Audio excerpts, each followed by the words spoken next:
Stocks, bonds, ETFs, straight out of downtown Chicago. This is Zach's Market Edge.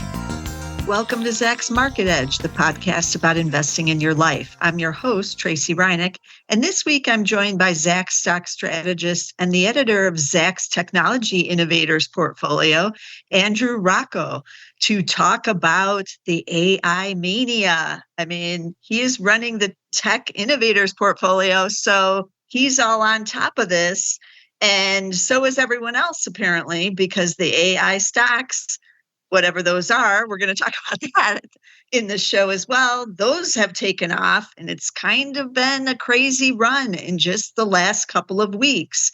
But I love having Andrew on because not only is he the editor of the Technology Innovators, so he knows about everything going on with AI mania, but his very own portfolio owns the king of AI, I guess we can say, Nvidia, which he bought on May 1st of this year, 2023, and it's now up 43.5%. So the timing was good on that. And so welcome, Andrew. We're here to talk about all of the mania. Tracey, thanks again for having me back. Always love to be here. So let's start off with the Nvidia play. You have it in the portfolio. A lot of people did own it before this last kind of crazy run. So over the last month, Nvidia up 45.6%. Year to date, it's now up 176.5%, but it is a big holding in a lot of people's portfolios. So I know a lot of people out there are wondering, should they still hold it? Should they take some gains off the table because it's been so tremendous in just the last month? Should they buy more? What should they be doing with this particular stock because it is the biggest, winner so far in the AI sweepstakes?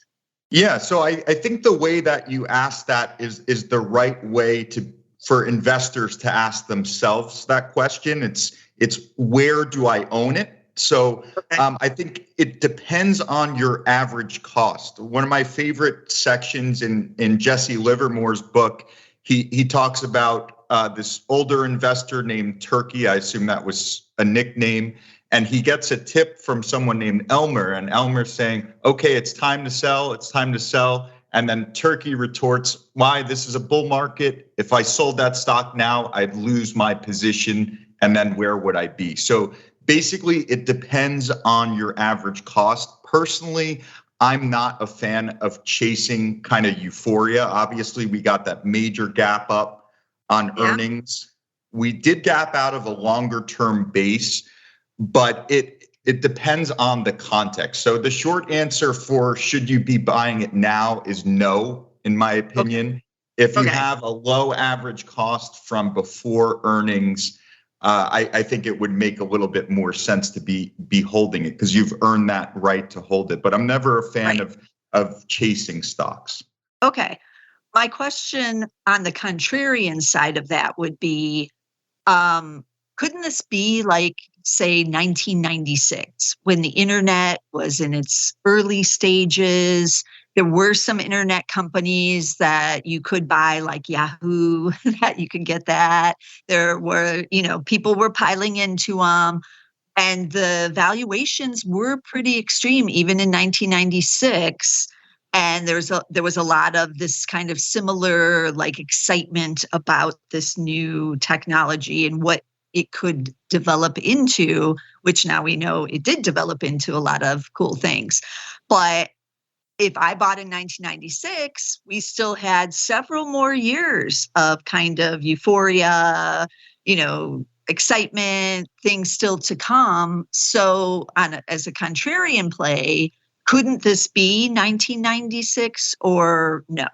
100%. And I think that's where we're at with a few caveats.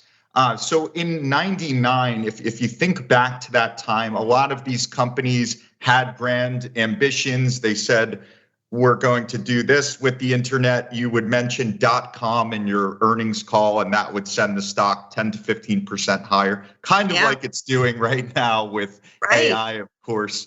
But even back then, a lot of the leaders such as Amazon, Pets.com, they were unprofitable at that point. Right. So I think a key difference and even more of a selling point for these AI stocks and the AI revolution is the Microsofts, the Googles of the world, the Nvidias are highly profitable. They already had winning businesses prior to AI coming along. And this is now sort of like throwing, gasoline on the fire from a fundamental perspective. Another thing that I would say, if you're comparing to the 90s, there's a little bit less frothiness than 99. So I think it goes better for that 96 argument. For example, in 99, there were like 500 companies that went public. I think that's a good barometer of how frothy an environment is. VA Linux went up like 500% on their IPO day. So I admit that it's getting a little bit frothy in the short term, but as of now, there's only been 65 IPOs. The valuations are slightly more reasonable. I know they're a little bit outrageous if you look at them in a vacuum, but Yahoo that you mentioned was an 1100 PE ratio, kind of towards the top. So we're not seeing any of that just yet. Right. Nvidia PE right now is 81. And then the most expensive one that I've seen that's kind of people are talking about it being an AI stock, I don't know if it really is Snowflake. And that one has a PE of 260. So we're not at the 1,000 yet. Yep, exactly. Okay, so I also noticed in your portfolio that you decided to sell Oracle, ticker ORCL. You have almost a 10% gain in it, so you are taking some gain off on that one. That Oracle has also been mentioned as one of the AI stocks. They have some AI business in there. Over the last month, it's up 10.9%. Year to date, up 28.6%. So it is outperforming. So is there a difference between Oracle and Nvidia in your mind of staying in one versus the other? Yeah, so I like to gravitate towards the leaders. And one thing I look at as far as running a portfolio, not just sizing up an individual stock, but running a portfolio is something I call portfolio heat. So I was lucky to be in Nvidia, AMD, Rhombus, Oracle, which is great. And I think they're all going higher from here. However, if all the AI stocks pull back, when they all pull back at some point, the portfolio is really going to take a hit in the short term. So I want to be able to withstand that volatility. So I'm still bullish on Oracle. I think they're going to be key in this expansion of the AI revolution. These big data is obviously going to be an important aspect of that. But the sales were more from a portfolio management standpoint. A lot of these stocks are extended. When they pull back, they'll all be correlated and pull back at once. Right. Okay, that's a good point, and it's good for investors and or traders to realize, what is their goal? Are they trying to, be a long-term investor? Then they may have different decisions than someone who is a little bit more short-term, or trading it, so to speak, or running it like a portfolio as you are. That might be different than someone's, IRA account that they have out there. Okay. What about the big cap guys? You mentioned some of those on the AI side, Microsoft, and we'll list Alphabet in there. MSFT is the ticker, and GOOGL. They're not as expensive as some of the others. They have had a nice month and year to date returns. Microsoft, I think, is hitting new 52-week highs, but it's only up 8% for the month. And then Alphabet's up 15.5% on the month as well.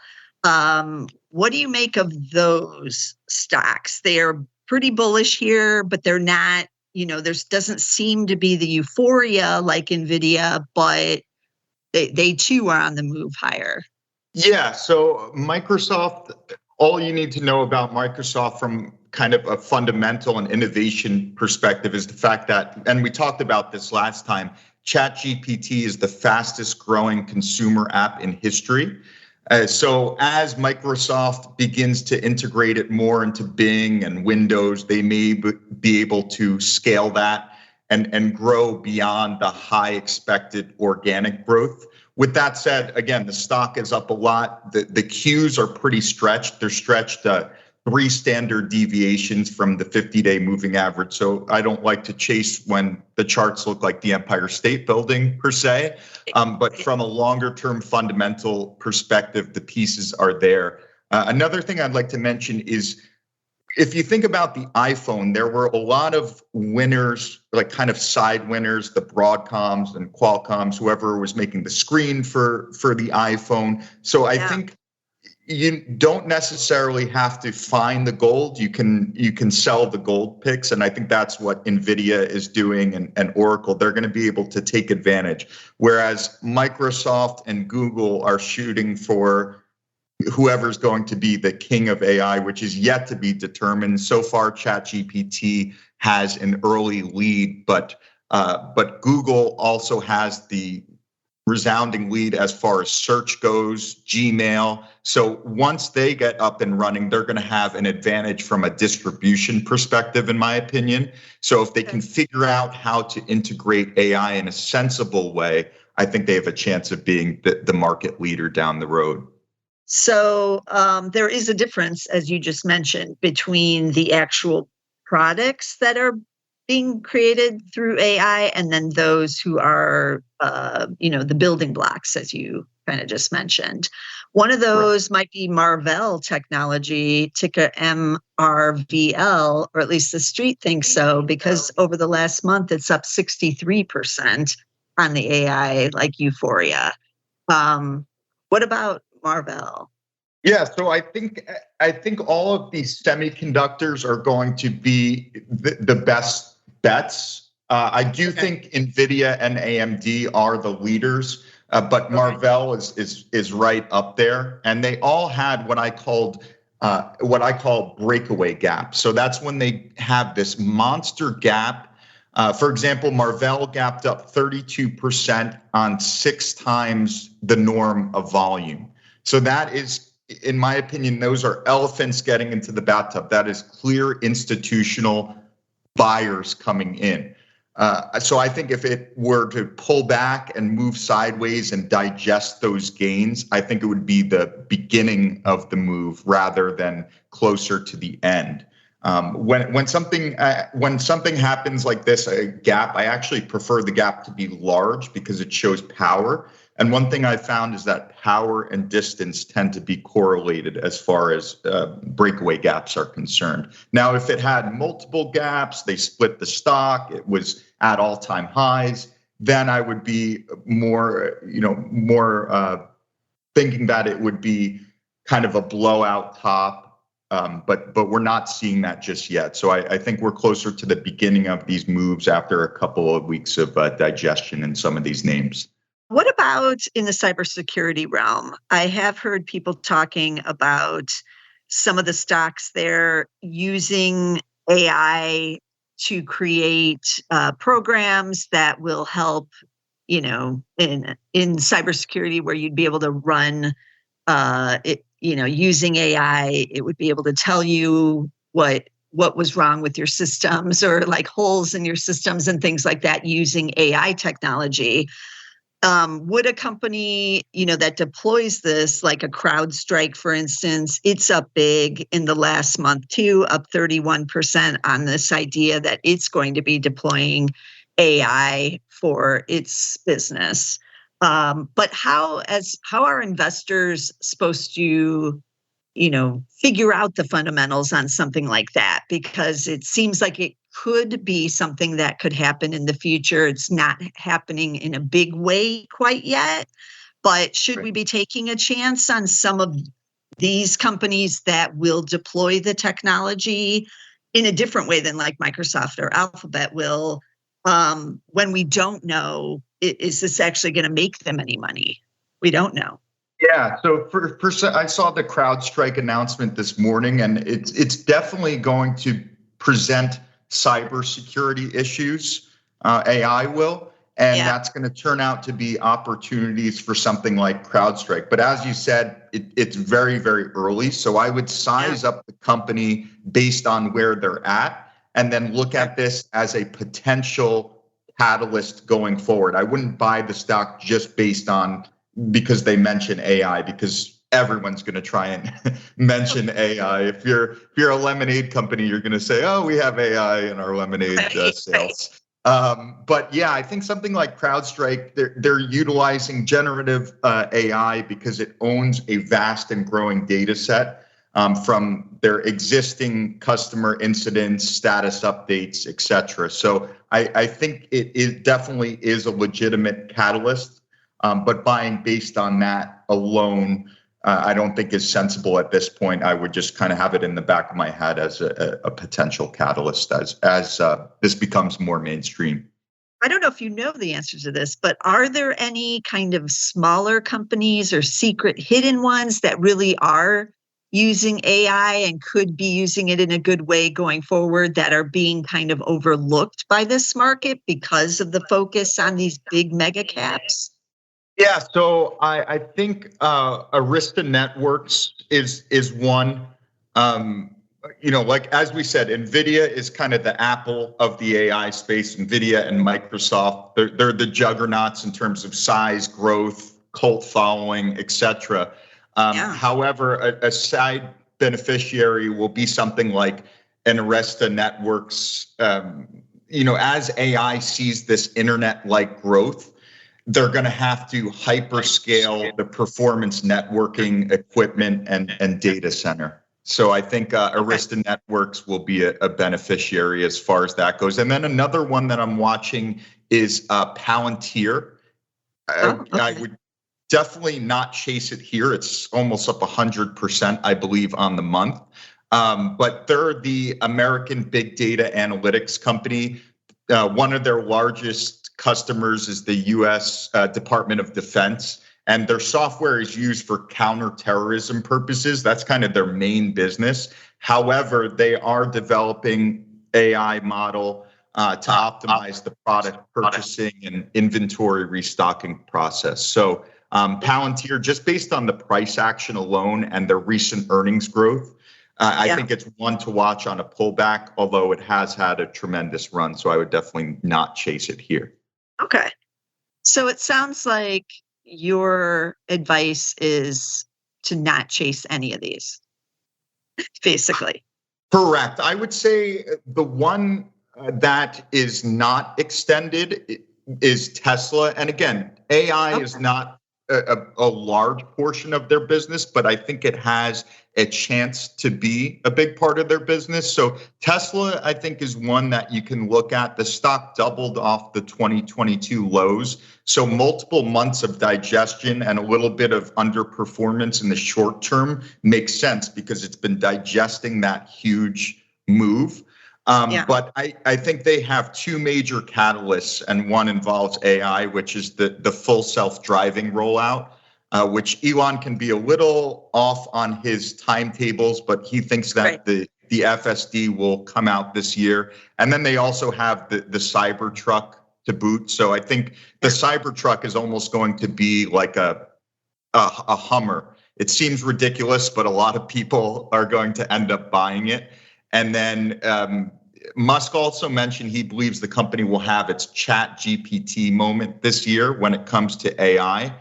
So I think they're top of the heap as far as that goes. And then another one to watch is Mobileye, which I would say is second in line for the self-driving AI theme.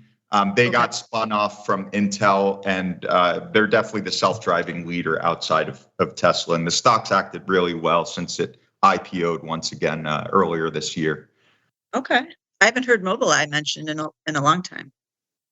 So. Yeah. It's funny. They grew a bunch when they were under Intel, and then their sales were dropping, their earnings were dropping, so they kind of had to get rid of them, and they got rid of them 5 years later at the same valuation or slightly lower, and then that kind of showed up since IPO. It's had a really, really nice run.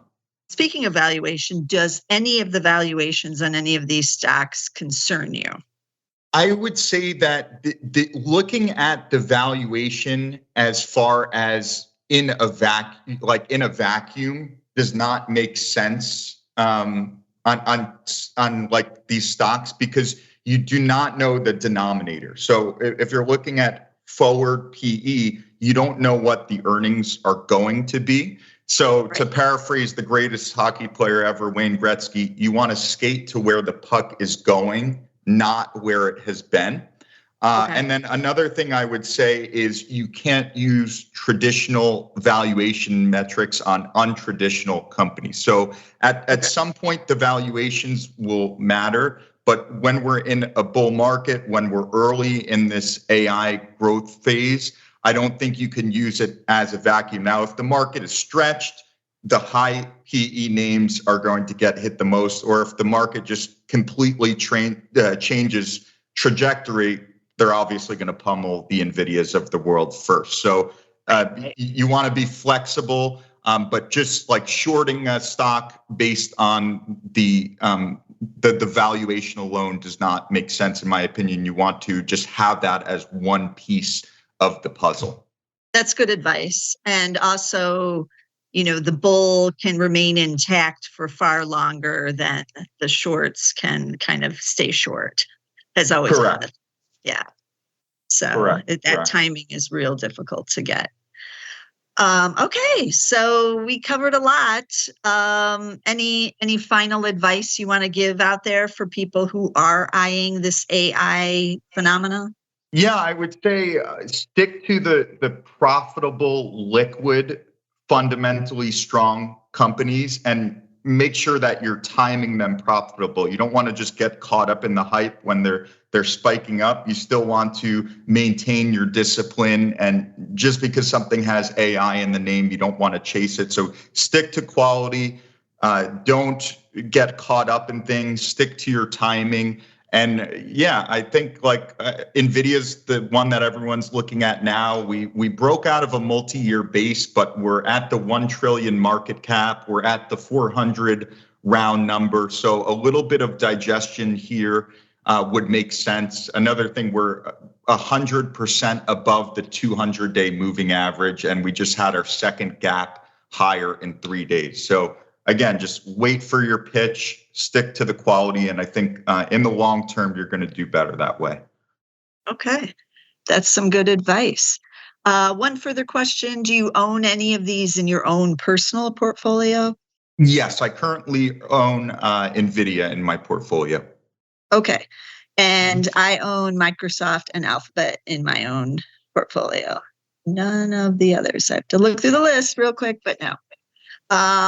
All right. As always, we're trying to bring you everything that's going on in the stock market. And right now, it's certainly these AI stocks. So I thank Andrew for coming on to give us his expertise about what he sees going on out there, because he does own some of these in the Zacks Technology Innovators portfolio. And that's living up to its name, right? Innovators, and it's in AI. So that makes some sense.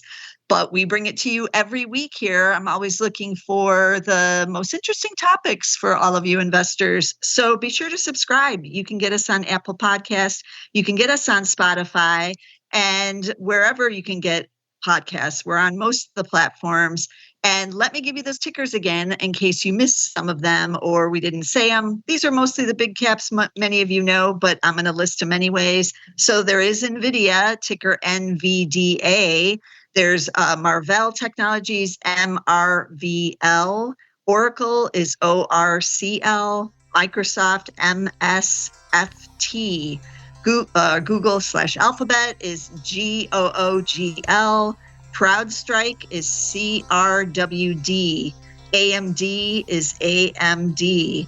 Arista Networks is ANET. A as in Adam, N as in Nancy, ET. Palantir is P as in Paul, LTR. And then we finished with Tesla, the one that's not overextended right now and could be an AI play, with TSLA. So as always, like I said, be sure to subscribe to get us somewhere, and I'll see you again next week with some more stocks. This material is being provided for informational purposes only, and nothing herein constitutes investment, legal, accounting, or tax advice, or a recommendation to buy, sell, or hold a security. Do not act or rely upon the information and advice given in this podcast without seeking the services of competent and professional legal, tax, or accounting counsel. Publication and distribution of this podcast is not intended to create, and the information contained herein does not constitute an attorney-client relationship. No recommendation or advice is being given as to whether any investment or strategy is suitable for a particular investor. It should not be assumed that any investments in securities, companies, sectors, or markets identified and described were or will be profitable. All information is current as of the date herein and is subject to change without notice. Any views or opinions expressed may not reflect those of Zacks Investment Research as a whole.